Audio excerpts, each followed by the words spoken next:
എന്താ മാലപ്പടക്കത്തിന് തീ കൊടുത്ത പോലെ ഒരു ചിരി. രഘുവിന്റെ കോമഡി ഷോ ആണ് ഇവിടെ. അല്ല ബ്രദറല്ലോ, രഘുവിന്റെ ട്രാജഡി ഷോയാ. ചിരിക്കാനുള്ള ഒന്നുമില്ല അതില്. രഘു തന്നെ കോമഡി പറയുന്നു, എന്നിട്ട് രഘു തന്നെ ചിരിക്കുന്നു. കൂടെ ചിരിച്ച് സപ്പോർട്ട് ചെയ്യാൻ കുറെ ആൾക്കാരും. ആണോ രഘു? നീ ട്രാജഡി പറഞ്ഞാലും ഇവരൊക്കെ ചിരിച്ച് സപ്പോർട്ട് ചെയ്യുമോ? ഏയ്, അവൾക്ക് അസൂയാണ് കേട്ടായി. എന്റെ സെൻസ് ഓഫ് ഹ്യൂമർ അവൾക്കില്ല, അതിന്റെ ഒരു ചമ്മല.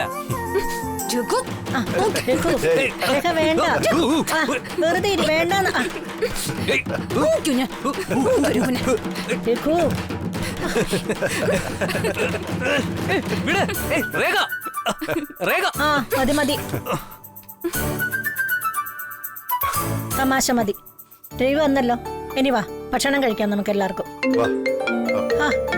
ഇതാരാ രവി ഭക്ഷണം കഴിക്കാൻ പോകുന്ന നേരത്ത്? പിന്നെ സംസാരിക്കാമെന്ന് പറ. ചേട്ടായി, ഇമ്പോർട്ടന്റ് കോളാണോ? മിഡിൽ ഈസ്റ്റിൽ. മിഡിൽ ഈസ്റ്റിൽ നിന്നല്ല, ഇനി സ്വർഗരാജ്യത്തു നിന്നാണെങ്കിലും നിനക്കൊരു ഭാര്യ ഉണ്ടായിരുന്നെങ്കിൽ ഇപ്പൊ ഈ ഫോണെ തൊടാൻ സമ്മതിക്കില്ലായിരുന്നു. ഭക്ഷണം കഴിച്ചിട്ട് അവൾ ഈ ഫോണിൽ സംസാരിക്കാൻ സമ്മതിക്കൂ? ശരി ശരി, വേഗം പോയി സംസാരിച്ചിട്ട് വാ. ഞങ്ങൾ നീ വന്നിട്ടേ കഴിക്കൂ. ഏയ് നോ നോ നോ, ഞാൻ കഴിക്കും. എനിക്ക് വിശക്കുന്നുണ്ട്. അയ്യോ,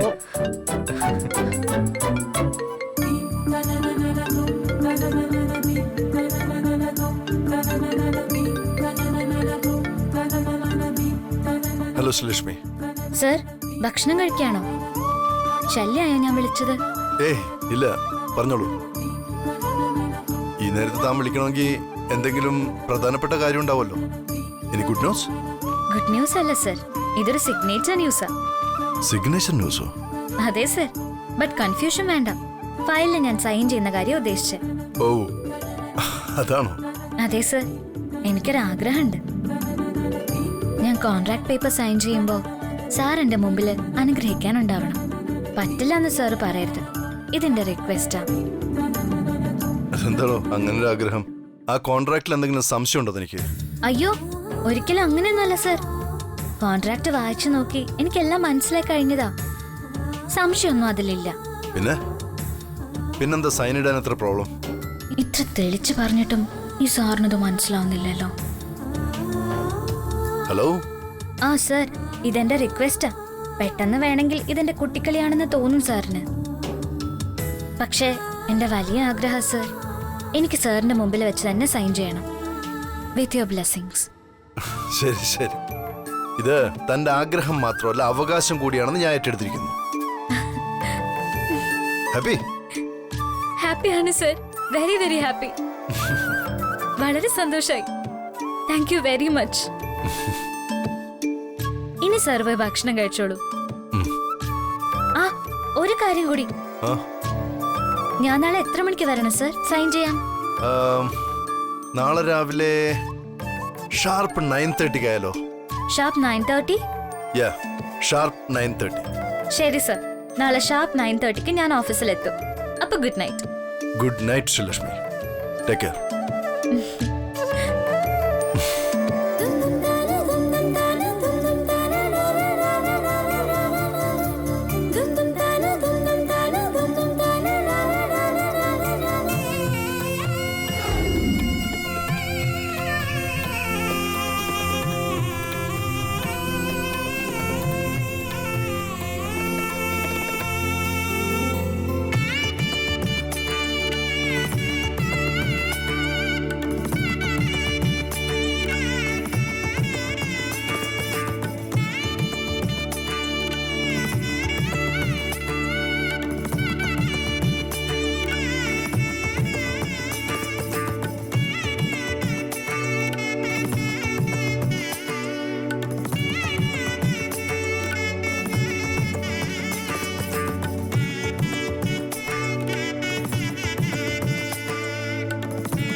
അച്ഛാ, ഞാൻ പോയിട്ട് വരാം. മോളെ ഒരു മിനിറ്റ്.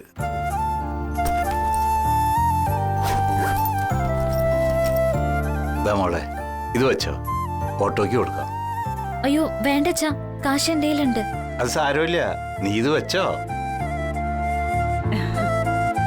മോളെ പോകുമ്പോ ഗണപതി കോവിലിക്കര തൊഴുതിട്ട് വേണം പോവാൻ. ശരി അമ്മേ.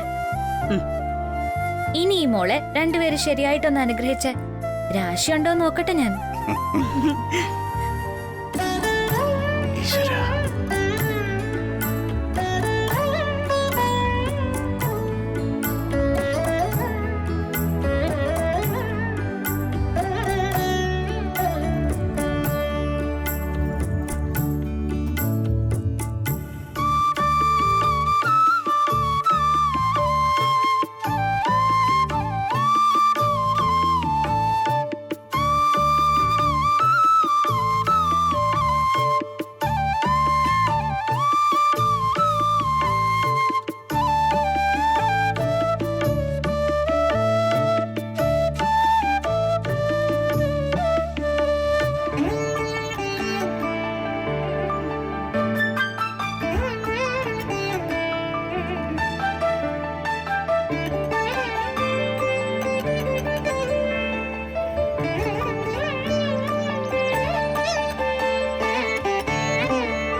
Good morning and all the best. Varman group of കമ്പനീസിൽ ഉയർന്ന സ്ഥാനക്കയറ്റം കിട്ടിയിരിക്കുന്ന ഞങ്ങളുടെ ശ്രീലക്ഷ്മി മാഡത്തിന് ഞങ്ങളുടെ അഭിനന്ദനങ്ങൾ. ആഹാ, അതെ, ഞാൻ പോകുന്ന എന്റെ പഴയ ഓഫീസിലേക്കാ.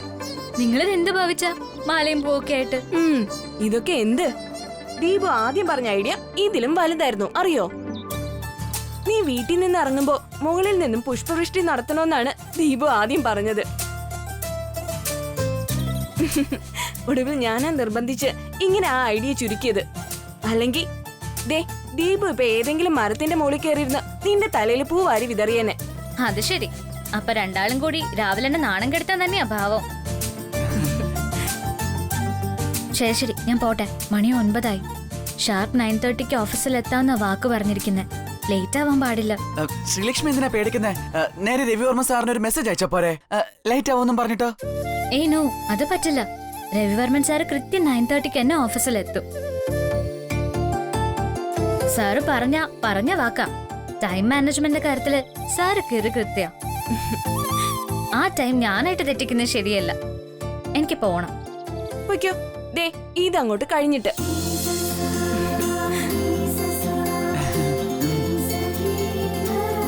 Thank you.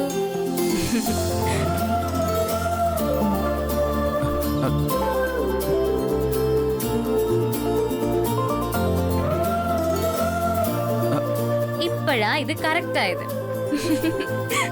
Bye bye.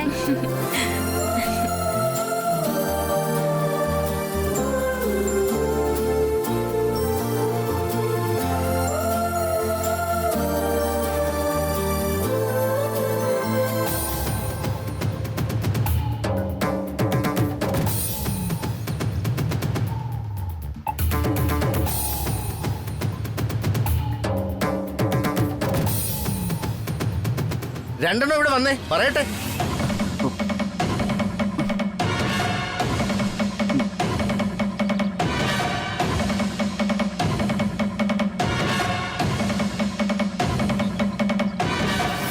അപ്പോഴേ പ്രമോഷൻ കിട്ടിയത് നിനക്കാണോ നിന്റെ ഫ്രണ്ടിനാണോ ഈ അതിഗംഭീര സ്വീകരണം ഒരുക്കാൻ? എടാ കിഴങ്ങോതരാ, ഇതൊക്കെ വാങ്ങാൻ നിനക്ക് എവിടുന്നാടാ കാശ്? പൈസ കൊടുത്തില്ല അച്ഛാ, പിന്നെ കൊടുക്കാന്നാ പറഞ്ഞിരിക്കുന്നത്. ആഹാ, അപ്പൊ കടം വാങ്ങിച്ചാണ് സ്വീകരണം. ദേ ഒരു കാര്യം ഞാൻ പറഞ്ഞേക്കാം, എന്റെ ATM കാർഡെങ്ങാനും എടുത്തോണ്ട് പോയ കൊന്നുകളയും ഞാൻ. കടയിൽ ചെന്ന് തൂത്തുവാരി കൊടുത്തോ സാധനം പൊതിഞ്ഞു കൊടുത്തോ കടം വീട്ടിയാ മതി. കൂട്ടിന് എവിടെയും കൂടി വിളിക്കാം ഒരു കൈ സഹായിക്കാൻ. എന്താടി നോക്കി പേടിപ്പിക്കുന്നേ? അതെ, നിന്റെ ഈ ഫ്രണ്ടിന് പ്രൊമോഷൻ കിട്ടിയതിന്റെ അഹങ്കാരം വേണ്ടെന്ന് പറഞ്ഞേക്ക്. അവളുടെ ഈ പ്രൊമോഷൻ ഒന്നും ശാശ്വതമല്ല. ഇതാ രവിവർമ്മ മുതലാളിയുടെ പുതിയ കളിയാ. ആ കളി കഴിയുമ്പോ ഇവരുടെ കിളി പൊക്കോളും. അതുകൊണ്ട് മോള് തൽക്കാലം അകത്ത് കയറിപ്പോ. കയറി പൊടിയകത്ത്.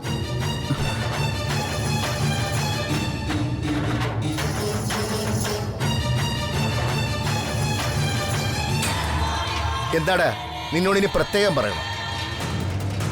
കേറി പോടാകത്ത്.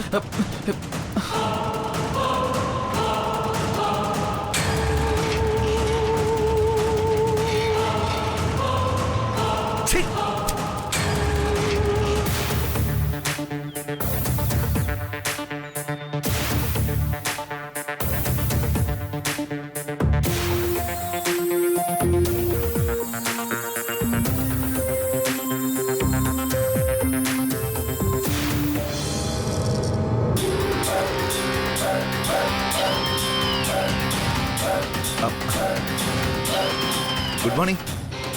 നീ വളരെ നേരത്തെയാണല്ലോ. മണി 9 ആകുന്നതേ ഉള്ളൂ. സാൻഡ്ര ഇനി ഓഫീസിൽ വരുന്നില്ലെന്ന് പറഞ്ഞു നിന്നോട്. എന്തു പറ്റി അങ്ങനെ ചോദിക്കാൻ? എന്നെ 2-3 ക്ലയൻസ് വിളിച്ചിരുന്നു. ഓഫീസിൽ അങ്ങനെ റൂമർ ഉണ്ടെന്നാണല്ലോ കേൾക്കുന്നത്. ഇങ്ങനെ തെറ്റായ വിവരങ്ങൾ ആരെ പ്രചരിപ്പിക്കുന്നതെന്ന് മനസ്സിലാകുന്നില്ല. കൊള്ളാം. നിനക്കപ്പോ ഇന്നാണോ നേരം വെളുത്തത്? ഞാൻ ഈ വിഷയം എത്ര തവണ നിന്നോട് പറഞ്ഞു കഴിഞ്ഞതാ. നീ എന്ന് സാന്ദ്രയോട് ചൂടായി ഗെറ്റ് ഔട്ട് അടിച്ച ദിവസം മുതൽ സാന്ദ്ര ഓഫീസിലേക്ക് വരുന്നില്ല. പറഞ്ഞപ്പോ അക്കാര്യത്തിൽ നിനക്ക് ഒരു താല്പര്യവും ഇല്ലെന്ന് തോന്നി. താല്പര്യം ആ ശ്രീലക്ഷ്മിയോടാണല്ലോ. ആ കുട്ടിയെ വീട്ടിൽ പോയി വിളിച്ചു ഉദ്യോഗ കയറ്റം നൽകാൻ. ശ്രീലക്ഷ്മി മേഡാണല്ലോ ഭാഗ്യവതി. ആ കുട്ടിയുടെ ആഗ്രഹങ്ങളെല്ലാം ഭംഗിയായി നടക്കുന്നുണ്ട്. പക്ഷേ സാന്ദ്ര മേഡത്തിന്റെ കാര്യമാണ് കഷ്ടം. ഇത്രയും കാലം പെടാപ്പാട് വെട്ടതിന് അവർക്ക് എന്താ കിട്ടിയത്? വെറും കണ്ണുനീര് മാത്രം. കഷ്ടമാണ് കാര്യം. ആരോട് പറയാൻ? രാജ, നീ ആദ്യം ഈ മെലോ ഡ്രാമ നടത്ത്. പിന്നെ ഇതിനിടയിലേക്ക് ശ്രീലക്ഷ്മിയെ പിടിച്ചിരുന്നത് എന്തിനാണ്?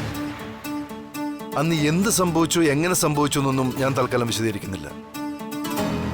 അതിന്റെ കാരണം എന്തോ ആയിക്കോട്ടെ. പക്ഷെ തെറ്റ് ചെയ്തിട്ടും സാൻഡ്ര ഓഫീസിൽ വരുന്നില്ല എന്നുള്ള തെറ്റ് അവൾ ആവർത്തിക്കാന്ന് വെച്ചാ അവൾക്ക് ഈ കമ്പനിയോട് ഒരു ഉത്തരവാദിത്വം ഇല്ലെന്നാണ് എന്റെ ചോദ്യം. അവളൊരു സാധാരണ സ്റ്റാഫാണോ ഇവിടെ? ഈ കമ്പനിയുടെ ബാക്ക് ബോണാണ് അവൾ.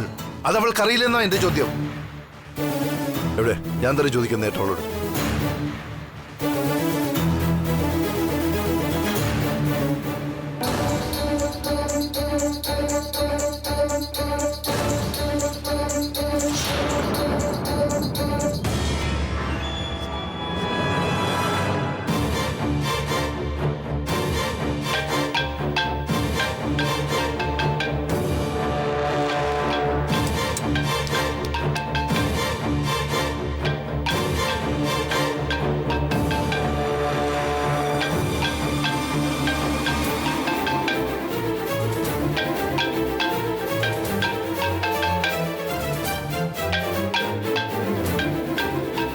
കൊള്ളാം. ഇത്രയും ദിവസമായിട്ടും ഇന്നാണ് സാറിന് എന്നെ ഓർമ്മ വന്നത്. എനിക്കിഷ്ടപ്പെട്ടു. ഇനി ഏതായാലും എന്നെ കമ്പനിക്ക് ആവശ്യമുണ്ടെങ്കിൽ സാർ തന്നെ നേരിട്ട് വന്നെന്നെ വിളിക്കണം. എന്നാലേ സാൻഡ്ര ഇവിടെ നിന്ന് അനങ്ങും. ഇത്രയും വർഷങ്ങൾക്കിടയിൽ ഇതുവരെ ഞാൻ സാറിന്റെ കോൾ എടുക്കാതിരുന്നിട്ടില്ല. ഇന്നാദ്യമായിട്ട് ഞാൻ ഈ കോൾ കട്ട് ചെയ്യും. ഞാൻ സാറിന് എത്ര ഇമ്പോർട്ടൻ്റ് ആണെന്ന് ഇന്നെങ്കിലും എനിക്ക് അറിഞ്ഞേ പറ്റൂ. അറിയണം എനിക്ക്.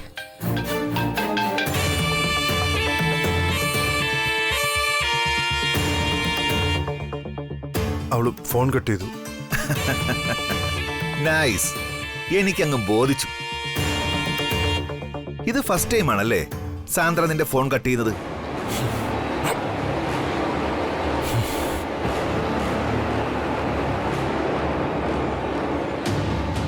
നോക്ക്, ഞാൻ ഇപ്പോഴും പറയുക, അവൾ വളരെ വേദനയോടെയാ നിന്റെ ഫോൺ കട്ട് ചെയ്തത്. നീ ഈ വിളി നേരത്തെ നടത്തേണ്ടതായിരുന്നു രവി. നിനക്ക് എല്ലാരെക്കാളും ബുദ്ധിയുണ്ട്. നിനക്ക് മനസ്സിലാകാത്തതായി ഈ ലോകത്തൊന്നുമില്ല.